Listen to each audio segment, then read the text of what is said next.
it was so nice of a contrast, but it also reminded me of like we're just force fed. Like if we're out places, like it's just blasting us, whether it's through our phones or wherever. Um, Mm-hmm. all this distraction, all this there's something wrong, all the worst things that are going on. And it makes it so easy for that to be our baseline, so easy for that to be what we're putting our energy into and what we think is the reality. And it's not that those things aren't going on, but what role do we play in it and where is our personal responsibility in it? And when I talk to people that are, in a traditional mindset, they say, your personal responsibility is to get out there and talk to people about what's going on and to, to get upset basically about it, Mm-hmm. to change people's minds.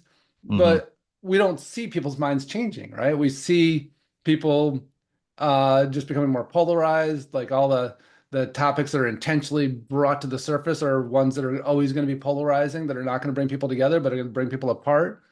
And so when we look at the idea of, the motivation is the exact same, right? People go, I want more unity. I want a better world for all of us. I want there to be more love and more caring and, more positivity and a world that I want to live in.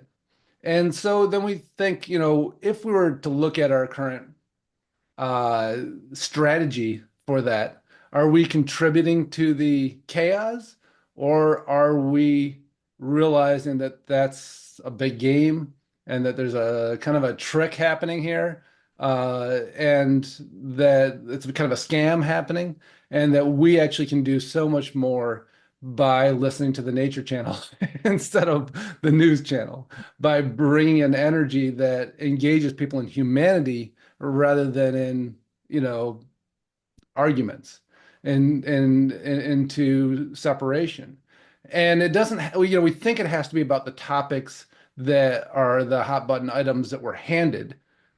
But when we can bring ourselves into a situation and bring our energy where it's actually inclusive and people don't even know what our political stance is or don't even know, what our thoughts are, but feel us as humans and engage with us, how much more does that do for people's sense of humanity than it does to get into this right and wrong type of an argument or a type of a discussion that's not really a discussion?